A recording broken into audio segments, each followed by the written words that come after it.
Well, good evening, everybody. Good evening, our friends. We know that the people who come here are mostly our friends, but we would also love our enemies to come here, and we can preach to them, especially when we have such good speakers as Sikonathi. I'm sure he can sell ice to the Eskimos. I've seen him in action many a time on Editing Aloud and other programs. We just want to apologize for the bit of a mix-up today in the times. We normally start earlier today, but Sikonathi was flying from Georgia, I think it was, and he couldn't make it in time, and we had to change that time. So just apologies for that. We have a good speaker today. I'm going to introduce him. I think you already know who he is, but I'm going to read a little bit of his CV. I'm Ayanda Kumalo, by the way, chairman of the Free Market Foundation. And Sikonathi Mantshantsha is our guest speaker tonight.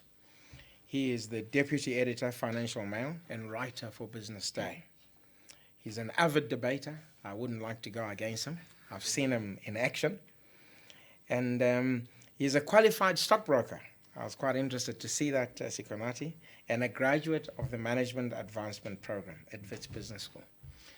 So it's always good to have someone in his position who understands business. I think if you're in journalism, it's important, especially if you're working or an editor or deputy editor of the Financial Mail, to obviously know and understand business, how business really works. He started his career with FinWeek and Fin24.com in 2005 before joining Bloomberg News briefly. In 2017, he was recipient of 2 Sanlam Awards for Excellence in Financial Journalism, presented by Sanlam to honor financial journalists for their work. He received the Sanlam Journalist of the Year in recognition for being an individual who most significantly influences the way perceptions are formed through the media on financial matters in our country. He was a 2-fold winner on the night by also being presented with the Economy Category Award, applauding his diligent efforts, and I can confirm that, in exposing mismanagement and corruption at Eskom. I think he knows a lot about Eskom. You can ask him anything, I promise you. I've seen him in action on that too. He has been making an extraordinary contribution and excellence in financial journalism and continues tirelessly in this regard. I think we'll all agree that one of the good things in our country is that we still have a free press, which means we still have people like Sikonathi who can talk freely exactly what they believe, how they see things, without necessarily being put to jail. Sometimes that's been threatened, but touch wood, we're still free. So I'm going to call on our speaker, Sikonathi, to come forward and give us our talk for tonight. Thank you very much. Let's give him a hand. Thank you, sir. Thank you. Well, I'm also waiting for a signal. We go, good to go. Ladies and gentlemen, thank you very much. Ayanda, even with that introduction, it is with quite some disappointment that I'm here at 7 p.m. on this great day when people who should be spoken of in that manner are at the union buildings when their names are being called. Hello, Chris. So I hoped to delay this until then I can cancel, because I have to be at the union buildings where the president has to announce people who will deliver services over the next 5 years. So you are stuck with me, unfortunately. I did put my phone on silent, hoping that I will be able to see when a call comes through, but it may not come through now. Pretoria is a bit far away. The brief I had was really to talk about how South Africa should look and is going to look under this administration. And of course, we all assumed, okay, let me speak for myself. I thought by that time there will be a government in place. Didn't know there would be a one-man government like our neighbors in Swaziland. In Swaziland, I believe they have just a single person as the government. So our president will now, in less than an hour, tell us, one, get an opportunity to deliver on his many promises of a lean and efficient government, which means there are many people like me who waited for their calls but did not come through. How far he will go, we don't know. But I believe, so I'm going to talk about what I think, not necessarily what I know. I believe this government and any government in a country such as South Africa need not be bigger than 20 executive members in the cabinet. Yeah. That is just my desire. A lean and efficient government. We are 55 to 57 million people in an economy of less than $600 billion. The United States of America, is it an 18 or 19 trillion dollar economy? 330 million people.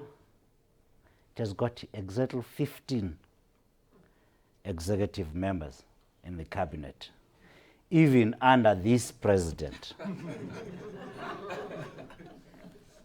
China, 1.4 billion people, 28 times our size. An economy, I don't know what the numbers are, but I suspect in the region of 11 trillion US dollars, their GDP. They've got a maximum of 35 executive members. They are 28 times our size. India, 21 executive members, 1.4 billion people. What are we doing with 25? We all are wishing for 25 to 26 cabinet members. What are we doing with them? What do they do other than add a lot of red tape, extract a lot of bribes? Yeah, that's a fact. I'll repeat it any day. Extract a lot of bribes from business, and they even create a ministry whose only job is to employ a minister and his support staff. If anyone knows what small business, that ministry, the Department of Small Business Development, has ever done, other than extract cash from the economy in the form of the salary of the minister and her support staff, please raise your hand and enlighten us. You do, ma'am? Yes, I work in the industry. In the industry or in the department? Small businesses. Yes. I've been working with them for the last 8 years. The department has only been around for? A few years, but they needed information in the beginning, and they pulled me in, and that's where I work. You work for the department, not for No, the I industry? don't work for the department. I work as a freelance consultant. Okay, what have they done? Now, please, let's have this conversation. We'll talk afterwards, Mark. I won't listen to you. I'm here to listen to you. I'm certainly, I was challenging someone to tell me what they have done, so you are on the right track. Please tell us. No, carry on.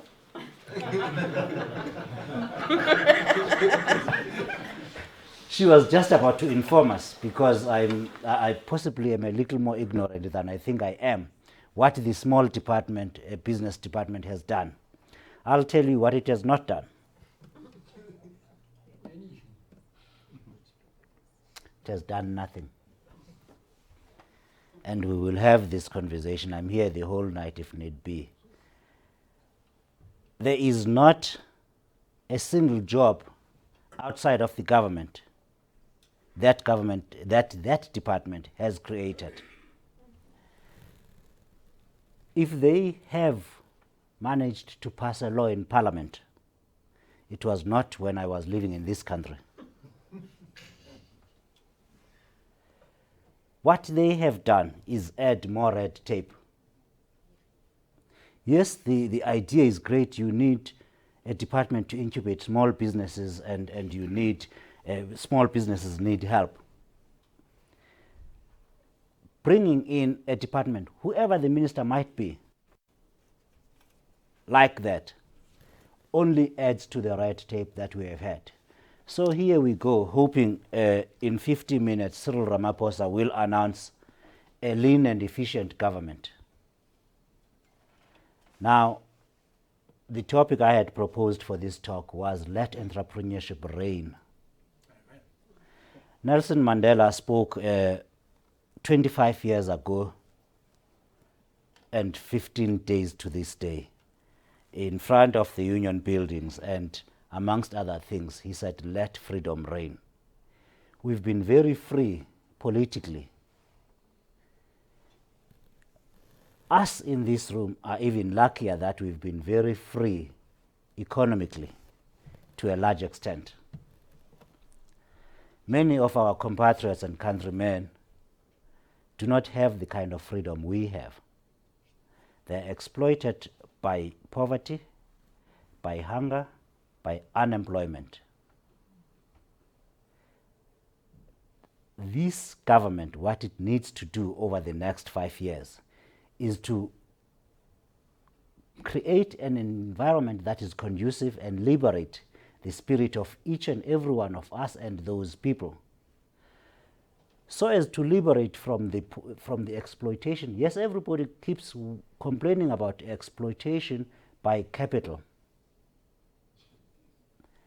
Not many people in this country care about being exploited by poverty. Yet 40% of our people, the real unemployment rate, 37.3%, as Statistics SA told us a week ago. 37.3% are the really unemployed people, not 27.8%, as the government would like us to believe, in the official rate. That's a number that is too embarrassing to the government to admit, so they had to create something they would call the official unemployment rate, which means if you had not sent a CV, called someone to ask for a job in the previous 4 weeks, then you are not unemployed, you are just discouraged. So we will rank you amongst the expanded unemployment definition, or discouraged work seekers. 37% of the people of this country cannot get jobs. Why? Now, I'm not going to pretend I'm smarter than any of you by giving you something you don't already know. It's the environment. To start a business in this country, you need 44 days. In Rwanda, which was in a much worse position than us when democratic South Africa started in 1994, Rwanda, you need today how many days? 2? 3? You need 3 days in Rwanda to start a business and get it going and start trading. In South Africa, you need 44 days. What must you do? Fill in a lot of forms, hire a lot of administrative people whose job will be to help you comply with even unnecessary requirements that don't contribute to your entrepreneurship. Let entrepreneurship reign. The government has, let's take an example of one agency in the government, my favorite company, which you mentioned, Eskom. In 2007, in the year ended 31 March 2007, Eskom employed 31,900 people. They produced and sold 209,000 gigawatts of electricity. The price of electricity was 37 cents per kilowatt hour. Let's repeat the numbers again. 31,900 people produced 209,000 gigawatts of hour and sold it at 37 cents per kilowatt hour. Today, 46,795 people produce 217,000 gigawatts of electricity, and they are selling it to you and I for 85 cents. and lights can go off anytime, including now. You've got 16,300 more people than you had, or 36% more than you had back then. They are producing 3% more electricity than 10 years ago, only 3%. What are the 16,000 people doing there? If they are doing the same amount of work as 31,000 people did. Now, there was a direct intervention from the government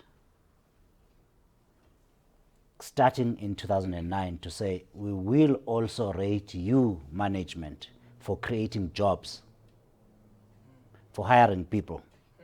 It is in every annual report of Eskom. There's a green tick always, because that's the easiest thing you can do. The tick is green. You've created jobs. Malusi Gigaba, the public enterprises minister at that point, would even stand before the chief executive presented results and say, this company has created 1,800 jobs this year. Not production. No one spoke about how much electricity it produced per person,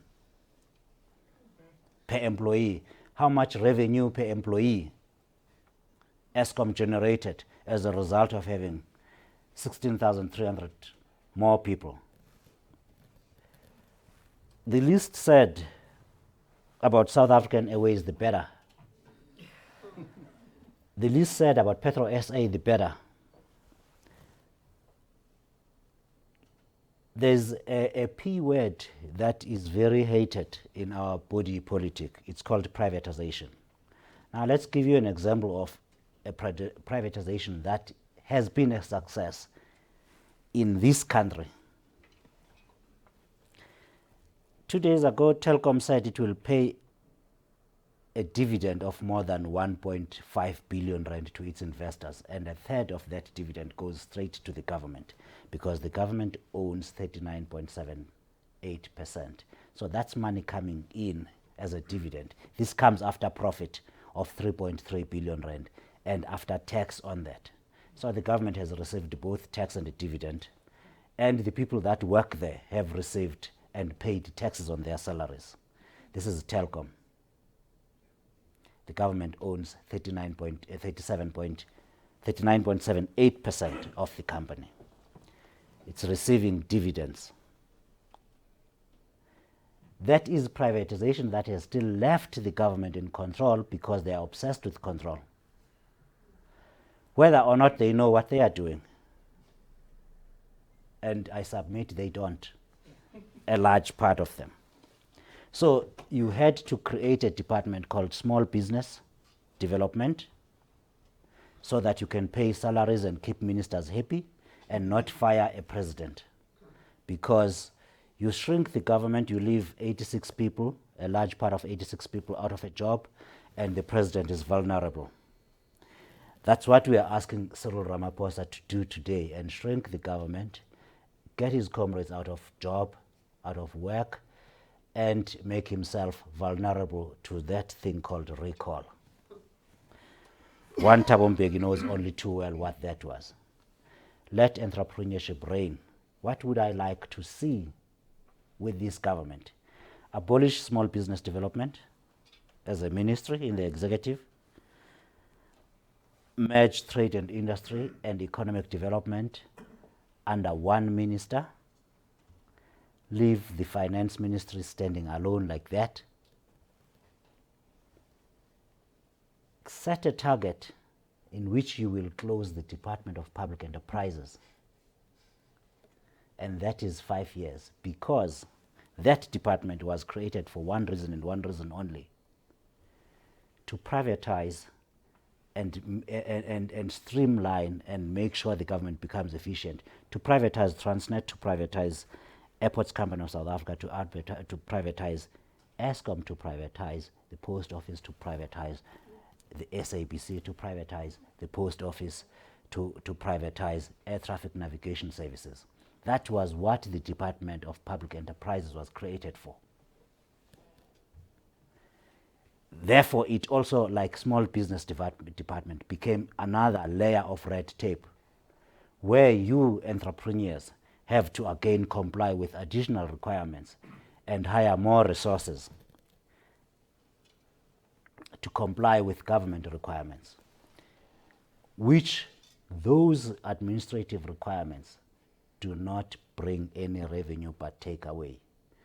Yes, there's a lot of them that are required, but in the South African case, it's extreme to the negative, where you have a bunch of people who are seemingly the equivalent of a compliance officer in a bank. If you've ever needed a signature from a compliance officer, the answer is no. Until you have really pleaded and went beyond convincing that this deal must be done. This account must be opened.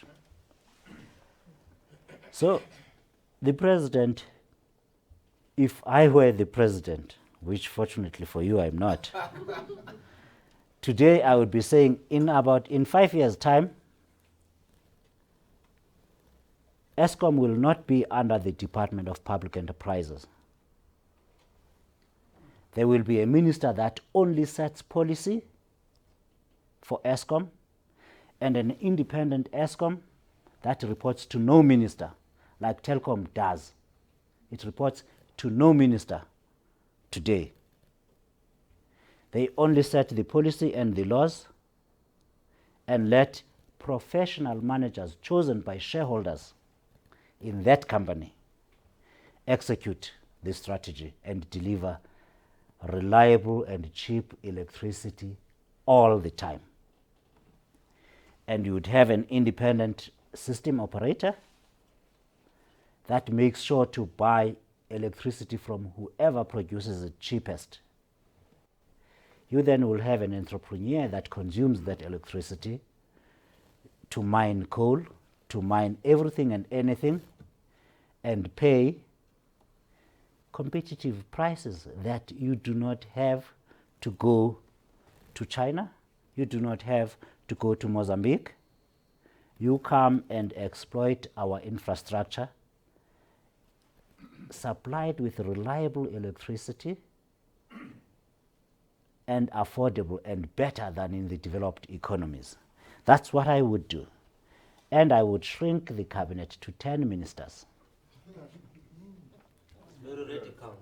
Yes, too radical, I even will propose. Shrink the cabinet to 10 ministers and demand performance. So what is performance? This economy is growing now at 1% per annum. The National Development Plan, co-authored by one Cyril Ramaphosa, not so long ago, said for this country to begin to address the huge economic challenges it does have, must grow jobs and the economy at 5% per annum. We are doing 80% less than the target. We are growing jobs at 1% per annum as it stands. Today, the Merrill Lynch Bank of America said if we hit 0.9% GDP growth this year, we will have performed very well. The Reserve Bank says 1.2% together with the National Treasury. We need 5 times that to make a dent in unemployment. To get there, again, I repeat, it will be the most painful short-term decisions that have to be made. Allowing 16,000 people at Eskom to go, allowing South African Airways to fold and not exist. Here's another case of a successful privatization drive in South Africa. One Maria Ramos was Transnet chief executive about 12 years ago, 15 years ago when she left. She came in about 15 years ago as chief executive, immediately said, okay, let's cut off South African Airways. If they cannot survive on their own, then they don't need to be around. Alongside those, there was a company that helped, I'm forgetting the name, that at the airport, those people that would be loading your goods into the plane, it's now been replaced by a company called Menzies. It was owned by Transnet. It was the only company that worked at the airports, helping all airlines. No tender, nothing. I'm forgetting the name. It was not Transverk or something. There was I'm not that old that I'm the only one that remembers this. It worked. Swissport replaced that company and won the tender when it became competitive. Maria Ramos came in and said, we actually have really big problems to be worried about. We're not going to be worrying about taking someone's bag when they check in and delivering it in a plane and make sure nothing gets stolen. Because everything was getting stolen, which is why we had to introduce the wrapper at the airport. Sold the company to employees of that company, who then were free to do what they wanted with it. On the other hand, the airports company introduced a competitive tendering system for packaging handling. That company won once, and the thieving at the airport went through the roof. It had always been high, but things just went haywire, and it lost the contract. All of the staff were employed by Swissport. Today, the airport operator is Menzies, a company called Menzies. Swissport is operating in other airports and providing other services at OR Tambo. It employs, the two companies combined, employs 3 times more people than worked for Transnet doing the same job.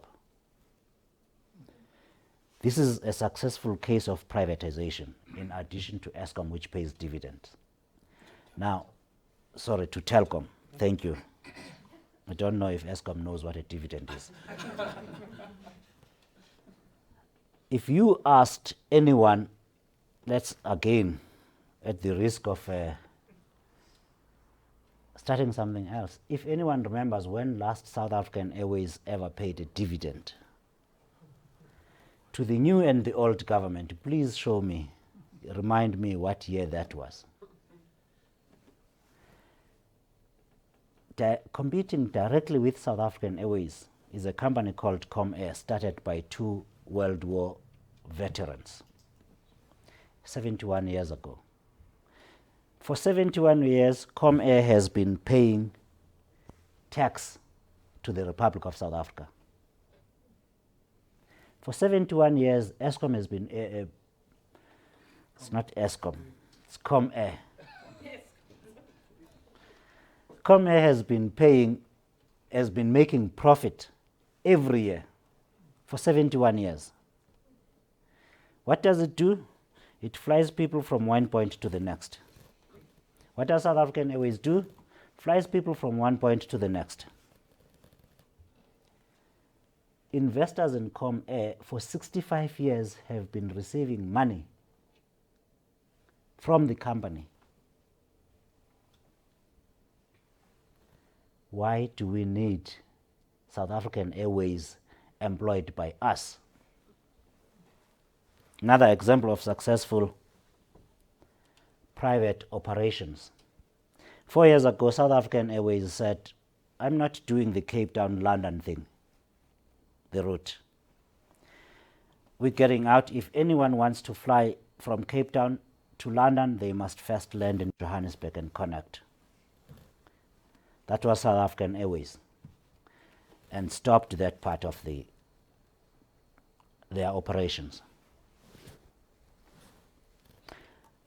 Today, that route is 27% bigger in terms of the number of people flying, and in terms, the cost is 23% less between British Airways, which was once a state-owned company, Turkish Airlines, Emirates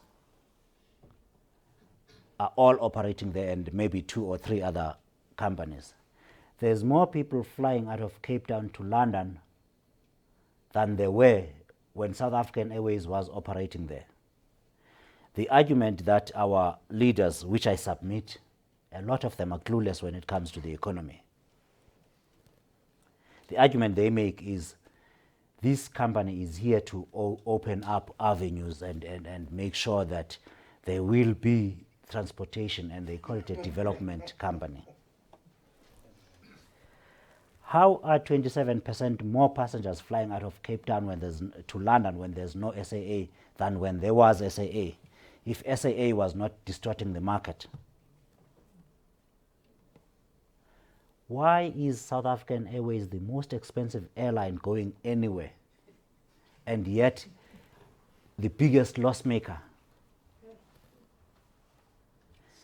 You can book a flight anywhere and book a flight anywhere to that same place, same time on another airline. The difference will be 30% at least, and SAA will be on top. You get there and someone says, chicken or beef? Or, excuse me, sir, what would you like to have? In another airline. The reason we need South African Airways, I'm not even sure I'm supposed to be caring about this thing in front of me, but thank you. The reason we need South African Airways is not to create jobs in South Africa, but it is to employ cadres and to make sure that the ANC pretends it has control over the employees of those companies. The reason we have 16,000 more people at Eskom is because the government failed to create jobs. Even creating jobs at the highest level, at the executive, did not help lower the unemployment rate. So Eskom had to be instructed. Eskom had to be instructed to hire people. Petro SA has not been a going concern for 7 years. To prove that we do not need Petro SA, one time Jumat Peterson went in and sold all the strategic reserves, and nothing changed. Sold off and lied about it, and nothing changed. Today, Petro SA has got exactly 2 fuel stations where you can drive in and have your fuel. Otherwise, they are distributor when, in the event that they do have any stock themselves. You can go to a town called Bizana in the Eastern Cape on the border with KwaZulu-Natal. You will find 1 fuel station. Another you will find somewhere in the Cape, I can't remember where. The rest, 3,000 people work there. They went and drilled 172 kilometers into the sea looking for gas, not far from their other infrastructure, and found nothing. 15 billion rand later, and they recorded the highest ever loss, which Eskom will now top up. In July, it will report about 22 billion rand loss. Petro SA reported in 1 year a loss of 15 billion rand, money that had literally been dumped into the sea and did not find gas, did not find oil.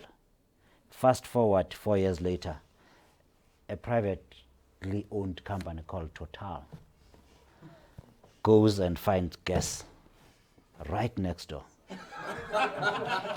Right next door. This is Petro SA. In Ghana, Petro SA went in 2008 and drilled.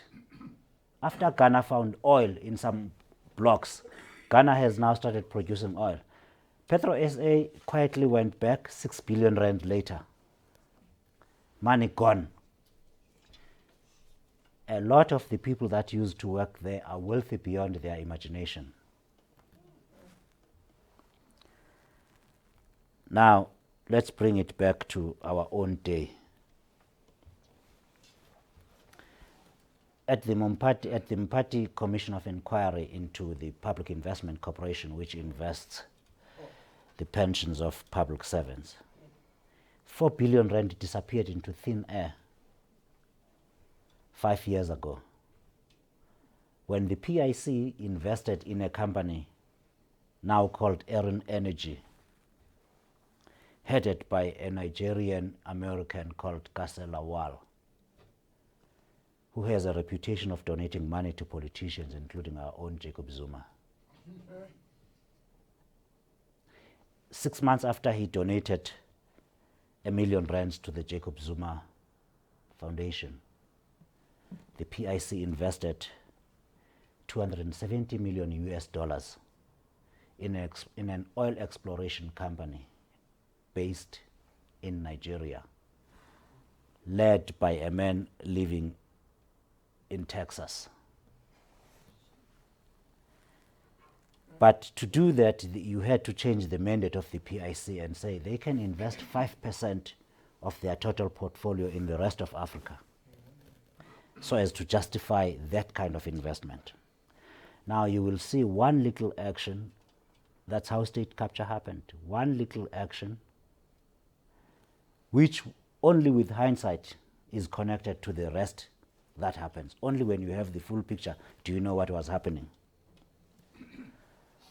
4 billion rand, which is 270 million US dollars, disappeared. The company is being liquidated in the United States of America. It's in a sequestration process, as they call it there.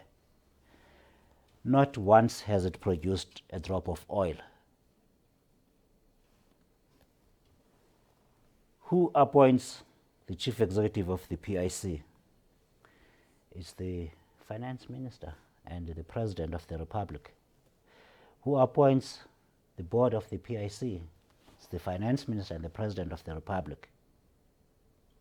Who appoints the chief investment officer? Same people. How did 4 billion rand find its way to America or to Nigeria? No proven reserves existed. Nothing, did not create any jobs, not even in South Africa. Today, the commission says, so the company got listed in South Africa and then got suspended on the New York Stock Exchange in 2018 and got suspended in South Africa, and it's now out of the market. Money gone. The Mpati Commission of Inquiry wants to know, can you give us the documentation that informed the decision to invest 4 billion rand of taxpayers' money? The blunt answer is, we don't have anything. We just transferred the money. It's 4 billion rand. That is 4 and 9 zeros. Should the PIC or any institution that must deliver value to real people be in the hands of the government? No. They have proven over and over again that they are not capable of managing anything. Now, let entrepreneurship reign. If you have a ComAir that has been operating for 71 years and for 71 years been making profit, you have take Kaya FM as a radio station with less than 1 million listeners making profit every year, and you have the South African Broadcasting Corporation with 17 radio stations and 4 television channels bankrupt. How do you achieve that? More than 30 million South Africans every day consume SABC products. And in addition, you and I pay 280 rand a year, whether or not you consume SABC's products. It's bankrupt. How did we get there? This cabinet that will be announced by the president when I sit down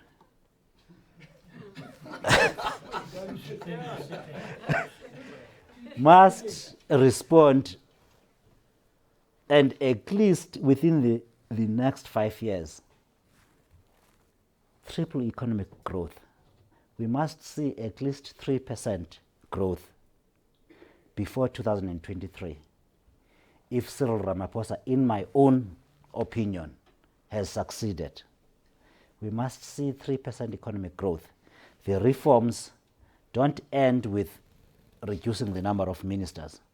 They also start by making it more acceptable and easier to do with business in this country. They start by Eskom not gobbling up as much money as it does. So Tito Mboweni has said an equivalent of 280 billion rand over 10 years will still go to Eskom, in addition to the 23 billion rand per year that you are paying. 450 billion rand is the outstanding debt that attracts interest of 45 to 50 billion rand a year. Now, context, 50 billion rand a year. Over 3 years, you will have built both Medupi and Kusile as had been budgeted before the bribes were priced in.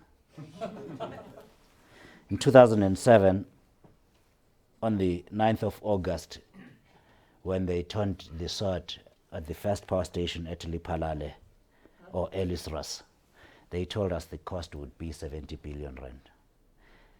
The station is 96% complete now. The cost so far is 140 billion rand. Plus, they say at least 9 billion rand to fix the defect that they manufactured. They said Medupi, Kusile would cost 80 billion rand to build. Today we are at 160 billion rand for Medupi and the station is 80% built. And the defects will cost to fix another 10 billion rand.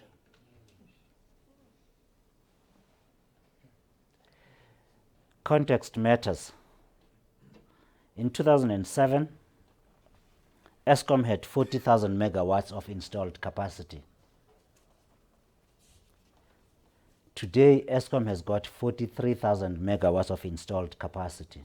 I'm including the Ingula power station, which is 1,034 megawatts in total. I'm including the 4 generating units at Medupi that are now delivering electricity and the 2 at Kusile. 44,000 megawatts is the total. In 2007, it was 40,000. South Korea, in 2007, had 40,000 installed megawatts of electricity at its power stations. In 2007, it was the same size as Eskom. Today, South Korea has got 85,000 megawatts of installed capacity and it all works. Who is generating the power in South Korea? The private sector. The moment you cannot justify your existence to your clients, you are out. In South Africa, the moment you can't justify your existence to your clients, the government gives you money and then does not have money to build roads, does not have money to build clinics and to buy drugs inside those clinics. If Eskom was a private company, it would not be owed 20 billion rand by people who have the ability to pay. The government has already set aside a certain portion and said, people who can't pay will get this. The people who can pay are the ones that are refusing to pay. And guess what? Pagamani Hadebe has now resigned as chief executive. When he came in, he said, I'm switching off those municipalities. They said, no, comrade, we've got an election coming, don't do it. He said, I'm retrenching 16,000 people. No, comrade, we've got an election coming, don't do it. Go back. Brian Dames said, here's a voluntary service offer. Anyone who wants to leave Eskom, please come forward. No, comrade, you can't do that. Only 20 people left. Those that came up early and Eskom realized the floodgates have opened to the people that it wants to retain. The people that it really wanted to get rid of were not applying. Because good people have options. So the people that Eskom wanted to retrench did not apply. And Eskom was stopped by a minister called Malusi Gigaba from doing forced retrenchments. When he left, a minister called Leon Brown, sometimes called Lying Brown, said, you're not going to retrench anybody and you're not going to switch off any municipalities. And a minister called Pravin Gordhan said, you're not going to switch off any municipalities when he was Public Enterprises Minister. Today he says, I'm the Public Enterprises Minister, let's switch off these municipalities. Zweli Mkhize says, no, you can't. We've got an election. We've got an election in South Africa every 2 years. If you don't believe me, there's nothing you can do. In 2012, Brian Dames was chief executive. He said, let's retrench some people here. Malusi said, actually, no, you didn't get it. You know your performance indicators?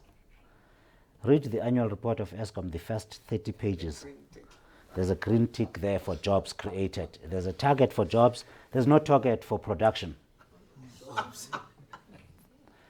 Every 2 years, there's an election, and every year Eskom tries to disconnect municipalities who are not paying. Said, no, comrade, we're going into an election, you can't do it. That's the local election. 2 years later, there's an ANC election. 2 years later, there's the general election. You will never do anything if you worry about losing popularity. Now, what am I proposing? Cut costs. You don't need to be paying 16,000 people at Eskom for no reason. You don't need to be paying 10,685 people at South African Airways. You don't need 3,000 people at Petro SA. I will make a case for Denel. If you empowered Denel to do the job it must do, and start by buying a very world-class, one of the top 2 attack helicopters, the Roy Falk, that was produced and engineered and designed in this country. You start, we've got, I know I'm talking about war now, killing machines, so I don't expect you to be happy. If you empowered Denel to produce the equipment that it is capable of producing, the missiles, the attack helicopters, and you don't actually undermine Denel by go buy Italian Augusta helicopters that are not as useful as the Roy Falk. You don't go buy things like in the UK because that's where you get the most bribes and they are paid in dollars and in pounds. You produced 12 world-class machines that immediately went into action in the DRC and neutralized the rebels, the M23. Great machines at a cost of $2 billion US. Then you scale up and export these machines and make sure that South Africa earns foreign income from our own industrial development. This is a company that has a world-class service that is sought after everywhere. The Guptas even tried to get in because there's a huge market in India looking to buy our arms. There's a massive opportunity there. As soon as you get the politicians involved, everything goes south. I will make, I repeat again, a plea for Denel. It has a real product that is in demand, that is totally useful. You should see that in the missiles they produce. You should see that in the military vehicles they produce for the South African National Defence Force. The South African National Defence Force, when it is in shape itself, is the backbone of the peacekeeping missions in Africa. A key element of that is the Roy Falk helicopter, and it is built entirely from South Africa. Why do you need all the others? The entrepreneur will only thrive in this country when the government retreats to its corner and formulate laws and policies. Eskom does not need to be owned by the government. The government just needs to say, we want people who will produce power from coal, from wind, from the sun, from the waves in the ocean, and this is the policy. This is how we safeguard the interests of this country, and they stand aside and make sure that the policies are complied with. That way you've got more than 1 million civil servants in an economy of 55 million people. The Americans have got what?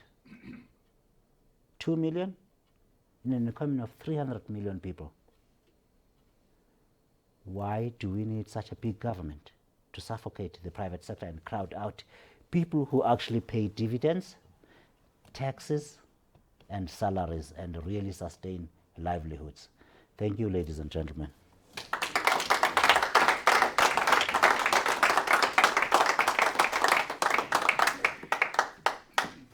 Well, thanks very much, Sikonathi, for that wonderful talk of yours. I don't think you should go too far because I will stand right here. Yeah, because I'm going to ask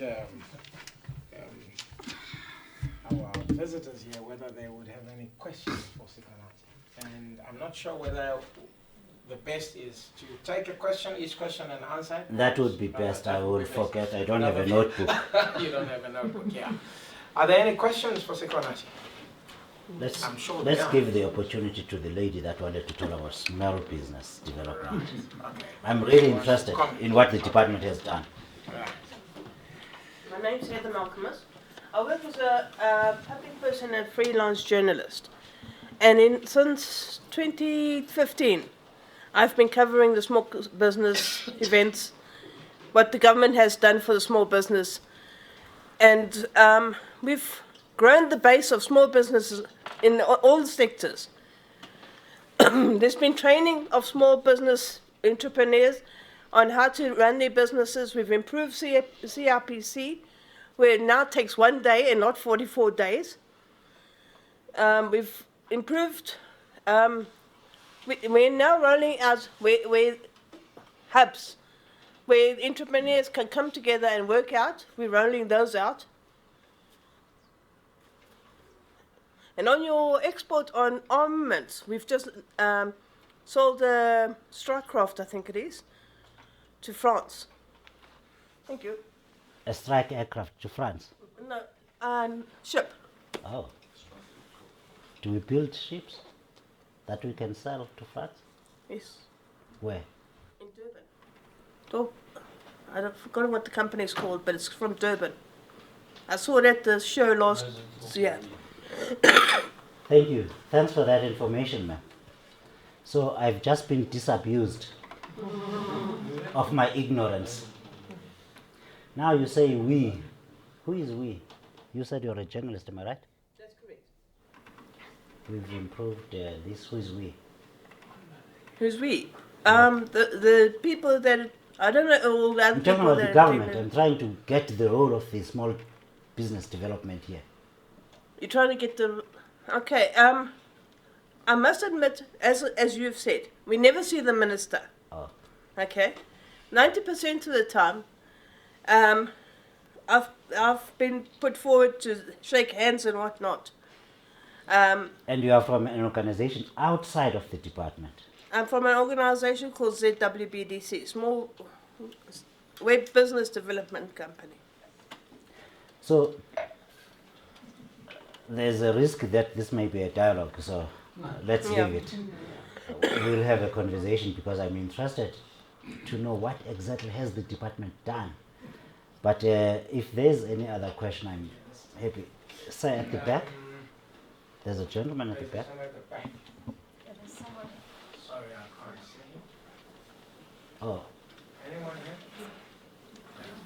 no, here's the lady. Let's have the ladies. I just wanted to ask why so many people have so much faith in Cyril doing something different. I mean, I've heard you on the panel on Business Day, and nearly everybody else on that panel has high hopes from Cyril. And, you know, everybody thinks he's going to be positive towards business. And I just wonder what the credentials for that are, because You know, he sat in Zuma's government for 10 or more years, I don't know, as the deputy, and nothing happened. He was very silent. You know, he was probably one of the first beneficiaries of the BBE things. I don't know what his entrepreneurship credentials are particularly. And nothing that he said so far in terms of, you know, whether it's bringing in the minimum wage or, you know, trying to create work experience rather than allowing business to flourish. He's trying to create jobs from work experience, you know, to get businesses to hire apprentices and that sort of thing, which is quite different, you know, from businesses actually creating jobs. So I just wondered what you felt and whether we had anything to look forward to. So the key question is, why have so many people have so much faith in Cyril Ramaphosa? The answer is very easy. He's not Jacob Zuma.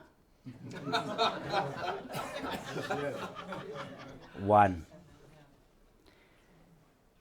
it is my respectful submission that anybody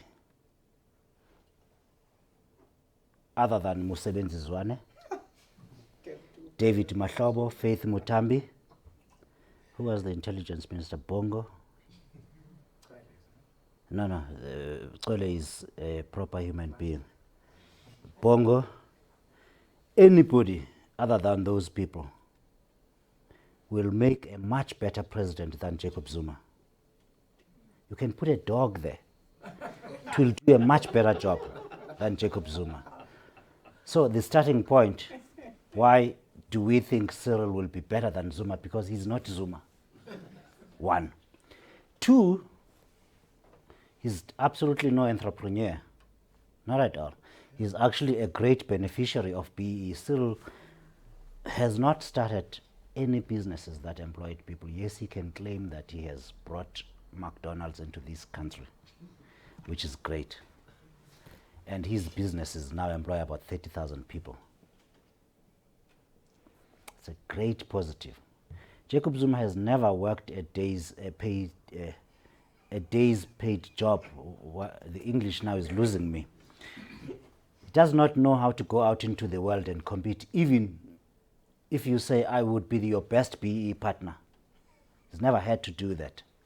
Does not know how to generate money other than consuming money.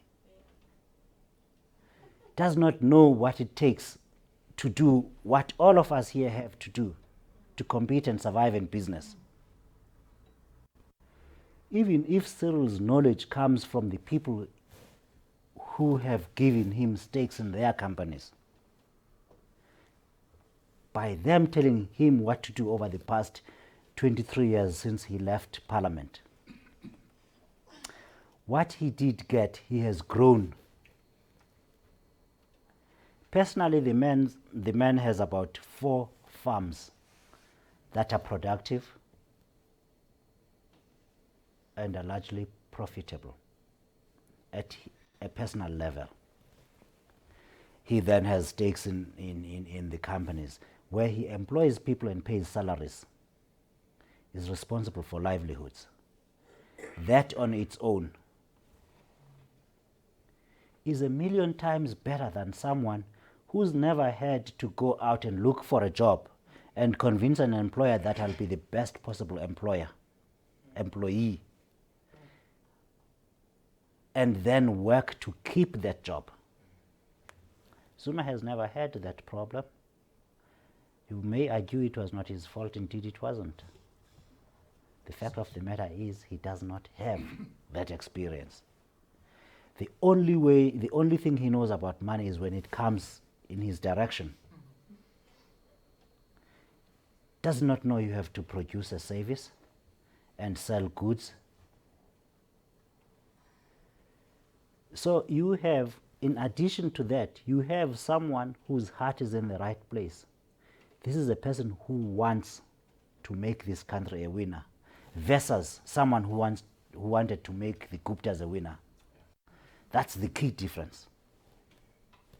I hope that answers your question. Thank you. It's a good question. Many people have wondered.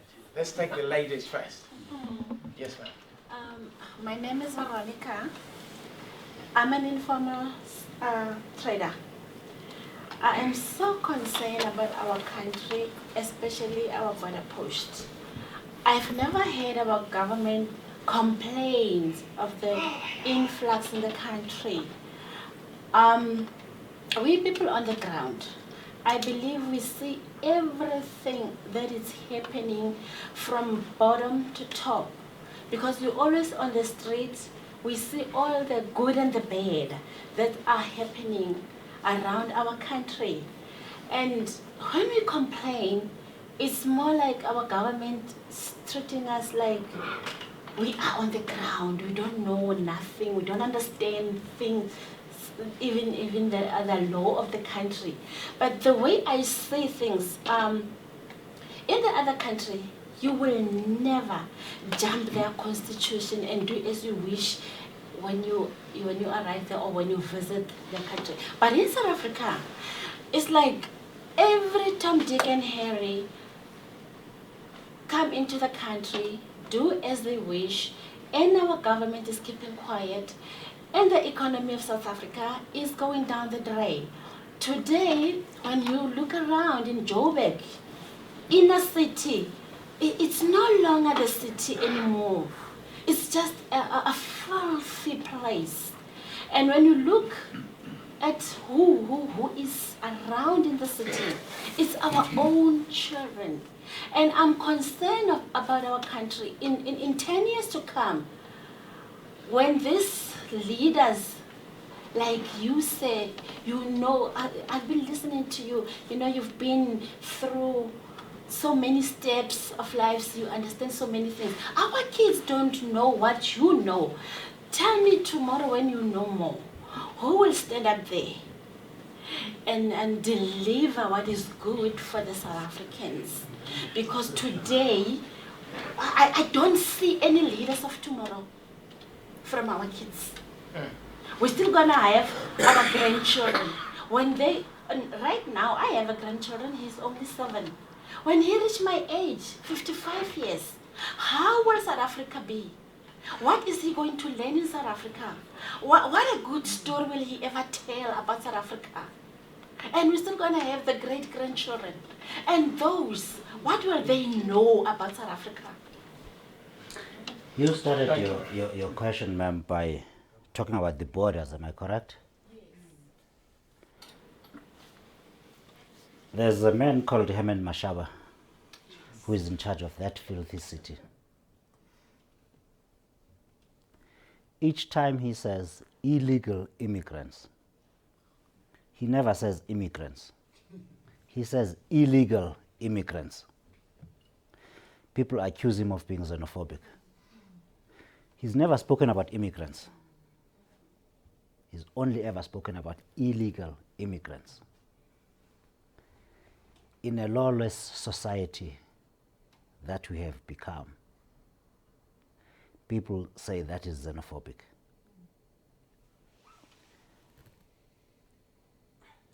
Back, it was still during Thabo Mbeki's time. There was a change from the Border Management Agency. At some point, it was the South African National Defence Force that policed our borders and made sure that there were no illegal crossings into South Africa. Then that job was handed over to the South African police force, who cannot arrest a fly. So our borders are open, and the people inside say you are being xenophobic if you made that question and that statement about, let's repeat this, about illegal immigrants. Now, Donald Trump wants to build a wall to keep out illegal immigrants. I don't know if we should go that way, but I can promise you in South Africa, if we built a wall, the wall will be stolen. Is there any other question? There was a gentleman here. I'm coming to you. Let's do 1, 2, 3. Let's do it on that order. Okay. Thanks for the presentation. I'm a community activist and also from the SA Traders Alliance, informal traders. My concern is with this country, like with everyone speaking. I've never, we've got an opportunity to build. Nobody speaks about, building the, like the third, or what's it, with the third world economy, building a free enterprise economy from the perspective of a third world economy. Why I say that? For example, there are laws, there are thresholds set, as maybe it's already mentioned, because I'm speaking mostly about the law. That, okay, there's a threshold, you come to a country, this is 5 million you need to start a business, So, because I've got that concern that people don't look at it from the perspective as a third world economy, that this is, most businesses, the Italians have done it, they started businesses, mostly started from the informal sector. And they grew them into big business. You have to start, there's a learning curve effect. So I feel in this country, and again, in a free market economy, you cannot, I'm a free market economist, like I believe in that. And, like this issue that you cannot separate psychology from, free market economics. Because, for example, look at the impact. There's another doctor, she's written a study called post-enslavement syndrome. Because you speak about the lack of, the lack of confidence. If maybe that was a small comment, because I believe it was supposed to be done by small business development. Looking at it from that perspective, that, okay, people lack confidence. How do we build them? Before you replace them with other people, an influx of people who are going to replace those informal traders. The way I say that people who are coming in are, I don't want to say illegal or whatever. To what you have said so far. Okay. You're talking about building or enabling entrepreneurship from a third world perspective. An incident that actually personifies captures perfectly what you said. Herman Mashaba, about 2 months ago or 3 months ago, tweeted that he'd just arrested someone who was pushing a trolley full of cow heads and skulls across the city in a trolley. Many people, myself included, I tweeted him directly and asked him, why are you arresting that guy? You are the mayor. Shouldn't you be helping him formalize that business and transport? Because whether or not you think people should consume that is not the issue. People will consume the meat, whether or not you like it. Whether or not you think it's safe for human consumption, people will consume it. Your job as the mayor in the city is to help him bring safety and some standards to his business. This country's history has always been against informal and small businesses, including, and we sing beautiful songs and dance to them, the Mampuru and the Skokians were Kauleza and the Balegas when our grandparents were being chased away and getting arrested by the police for selling alcohol, providing a service that was very much in need. Providing a service by brewing umqombothi in the townships, and the government says, you can't do that, it's unsafe. An economy that cannot create jobs to absorb those people or empower them to really bring what they say is lacking. If Herman Mashaba's problem is that the skulls being transported there catch germs and then make people sick, then help prevent the germs getting into the business. If people brewing umqombothi are not adhering to safety standards, deal with safety standards. There are people who are ready to consume those brews. I can be extreme in my free market approach and go to many other areas. Well, I did succeed. I did succeed. Well, it was not my initiative, but 4 years ago I asked a question, what is the crime? Who is the victim in someone smoking dagga? Who is the victim there? I asked another question, who is the victim if someone is selling their body, a prostitute on the side of the road, and another person buys freely? Who is the victim there? Show me the victim. So show me the victim of someone who buys meals on the side of the road from someone who will not be there tomorrow, who's got an opportunity to make 10 rand. Maybe we should vote for people who will be able to think like those, like that in the future as entrepreneurs. I must admit that I am one. I would like to be an entrepreneur at some point. I'm a farmer at heart, only at heart at this point. You had a question, sir. There's, at the back. And then here, and then you are. My question is very Before you raise your question, sir, the president has started announcing his cabinet. So, and that's. All right, so we'll have to stop the questions. Please go ahead, sir. okay, very simple. We have all talked about legislations and everything we have to do to empower entrepreneurs in the country. But I would like to put to Mama's point here. What are we doing in terms of entrepreneurship education in this country? And there's my reason why. Most young people my age don't give a damn about the economy or entrepreneurship or whatever is going on in the economy. And I have some points to prove that. Like for example, one of the reasons why Malema is, our young people feel entitled to things. The reason why Malema is famous amongst the youth because he promised a socialism kind of economy and lifestyle. And another thing is, last week I was in the Expo for manufacturing happening in Nazareth, and the CEO of the SAICC was speaking, and he says like if you go to a normal average South African and ask them about who says they want to start a business, not really because they want to start a business or want to know what a business is, because they just want to. They don't have a marketing plan. They don't have a business plan.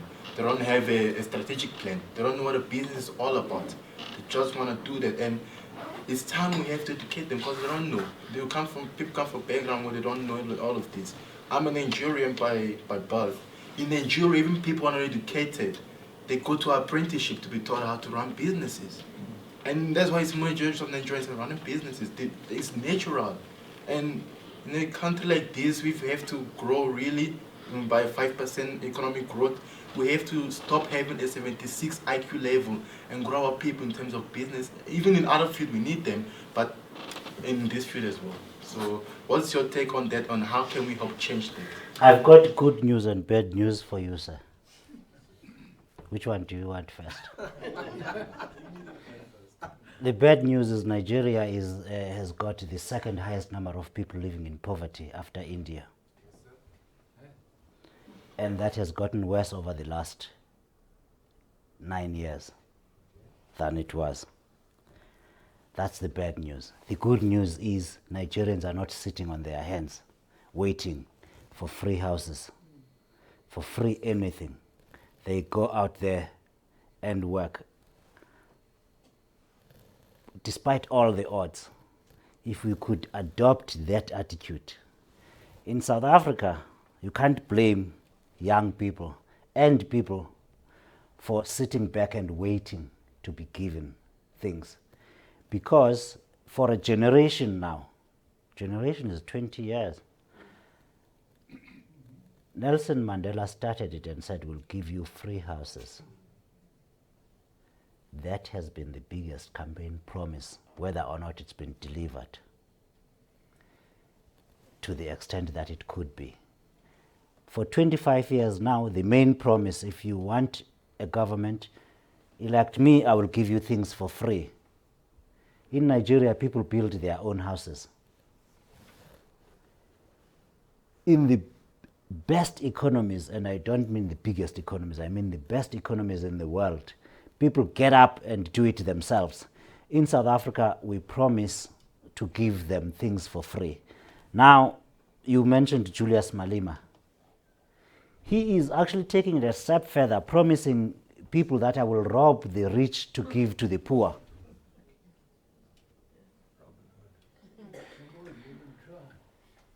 The good news is I received Bantu education up until the 90s when I left school.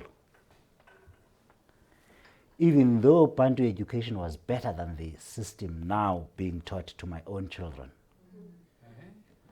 Yes, Bantu education was better than what my children are learning at public school today. I am a beneficiary of Bantu education, and I have children receiving outcomes-based education. So I know the difference. What I do admire, my 13-year-old child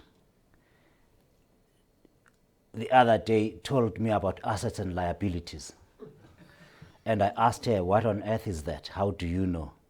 She said, the subject is, I'm forgetting the subject at school.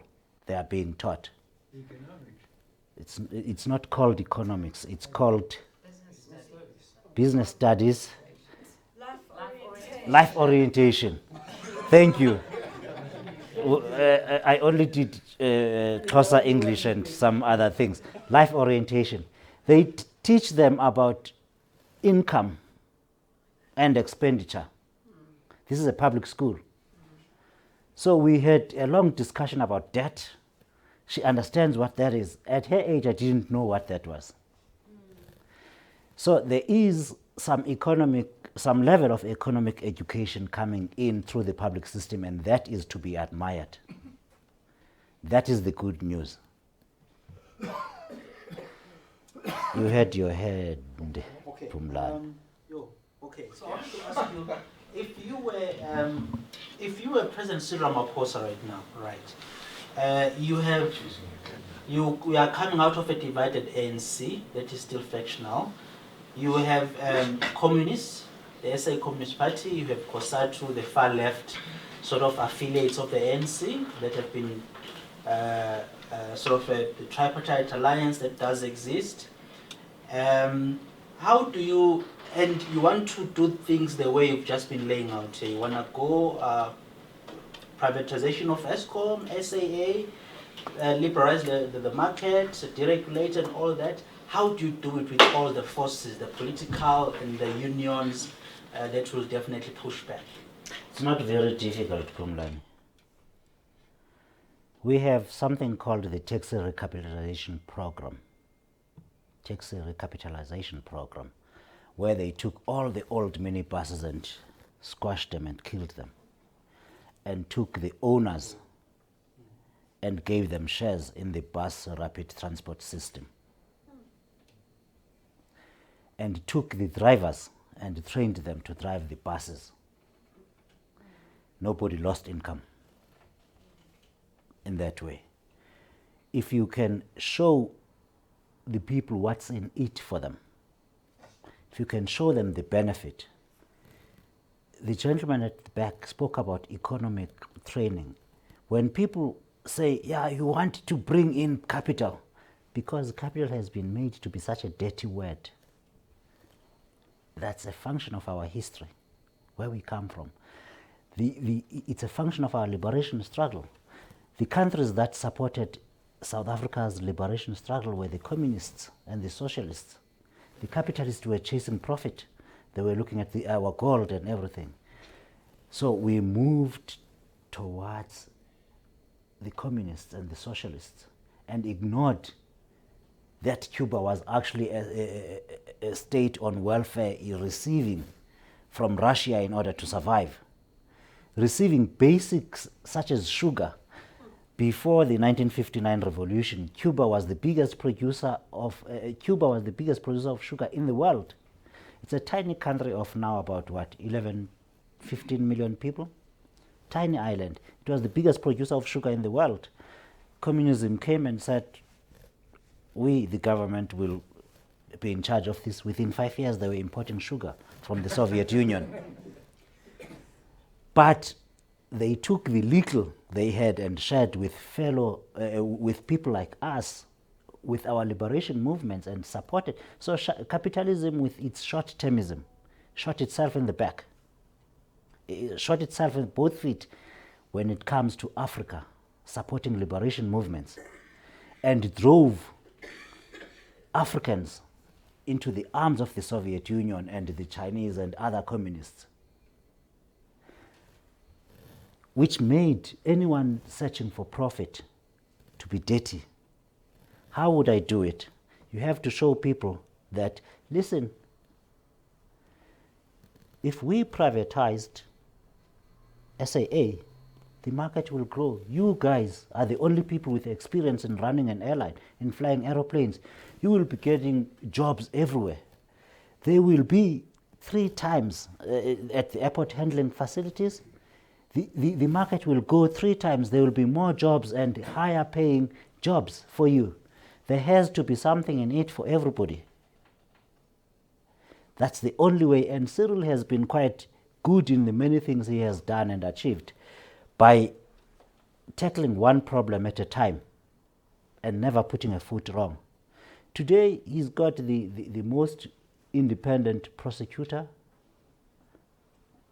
despite all the thieves surrounding him. They wouldn't have it. We've got people at SARS that are considered desirable. So these things will be sorted out. When he said, we'll break up Eskom, but not now, we have to consult, and that you have to show the people what is in it for them. It's a function of ignorance and a lot of, Tito Mboweni calls it something else, but there's that intimate and romantic idea of socialism and communism, despite evidence that it has failed everywhere it's been applied. People are not educated. And when you are hungry and poor and have nothing, the idea of sharing someone else's billions is very attractive. That's why you have 1.2 million people voting to be a Zimbabwe. Because there's a promise that we'll take from the rich and give to the poor. When you had nothing, there's a saying that a man who is not a communist by age 20 is a fool, and a man who is not a capitalist by age 40 is a fool. When you have nothing, it's very attractive to share the little I have, whether or not I want to share with you. When you have everything, you don't want to share, you want people to earn their bit. The president has to show his allies what the benefit is in the long term. The grandchildren Mama is talking about. Every member of COSATU does not want a young Pumlani Majozi coming in to be paid the minimum wage, because you will be so effective and so efficient that they will be retrenched. You have to show people what's in it for them. When you actually turn down the question and say, but that's your child. You don't want them to sit at home and you don't want them to go work and earn 3,000 rands a month. I'll take that question and one more question, please. After him. So let's have your questions. You were talking about the Johannesburg Metro and the complaints of the cowheads. There's a fairly loose organisation at the base of entrepreneurship. They're called Scheme Sam, which is run by a lady called Lisa, or you would like to call them urban miners or recyclers. And these are the people who irritate everybody with their bags in the mornings, dragging their goods up so that they can sell them. The council has spent millions of rands to deprive these people of a living. They haven't spoken to them. I know this because I'm involved with it. They haven't gone out and said, like you're suggesting with the cowheads, gone out and said, there are problems. But you've shown the energy. You've shown that you're not going to sit back. You're going to actually make a living for yourself in one of the worst conditions possible. And instead of encouraging them, They're harassing them with the police, they're crushing them. And the unintended consequence has to be that if these people cannot earn the living that they've chosen, the only one that they've found, will be crime because they have to eat. Thank you, sir. That was a comment and a good one. I have not much to add to that. I really don't. If you knew what they get paid after pulling that trolley, all of you will give them right of way. You will not be irritated by them blocking traffic with those trolleys. If you knew what they get paid, walking very long distances and waking up very early in the morning, what they get paid at the scrapyard and the recycling plants they deliver the material to, pushing and pulling the thing uphill. I live not far from Alexandra. There's a scrapyard at the top where they have to go to. I've seen them struggle there, and one day my stove needed to be thrown away, and I dropped it into my car and drove there. The thing was 50 kilograms, the weight of the metal, and metal is the most valuable of the things they recycle. I was paid 123 rand. Pulling 50, imagine if someone, and I gave it to the lady I found there who had just walked in with her trolley. Imagine if she had pulled that 50 kilogram uphill for 2 hours from wherever, and then get paid 120 rands, which was the highest on the day, because not many of them get to get 50 kilograms worth of stuff to recycle. You would give them right of way if you knew what they got paid. Anyone who wants to ask a question? I just want to say like one little thing from, and it's sort of in closing, that, not that I'm closing for esteemed speaker, and in a Claims Hunter article that actually Dr. Renda next to me sent through to me, where it states that, and Claims like fairly reliable, but that in the 0 to 14-year-old age bracket, and then 15 through to 24 years old, there are 26 million young people. So within the next 15 years, this country is going to have to find jobs for about 26 million people that are going to be coming to market. So and that's over and above, like the rest of the population that's unemployed, and the high unemployment that you were talking about. So that's like so scary, that what are they going to do on entrepreneurial skills and upskilling people to get these people to be able to, everybody to have a job or to make a living and not go hungry.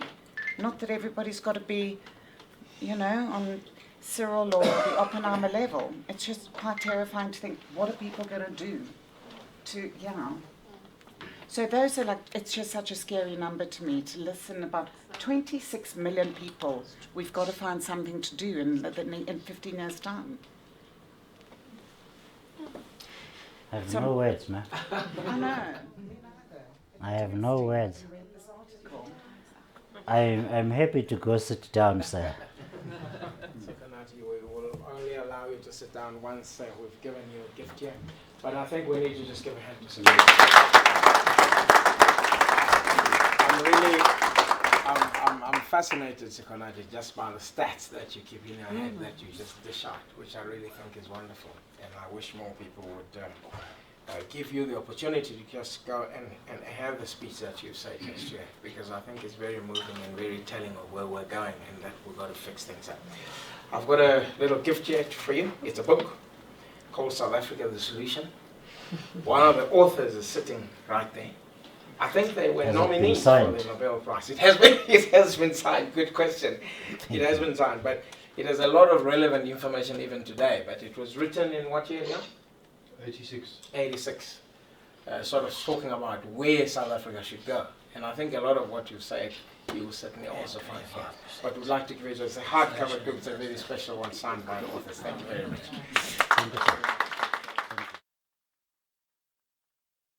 you.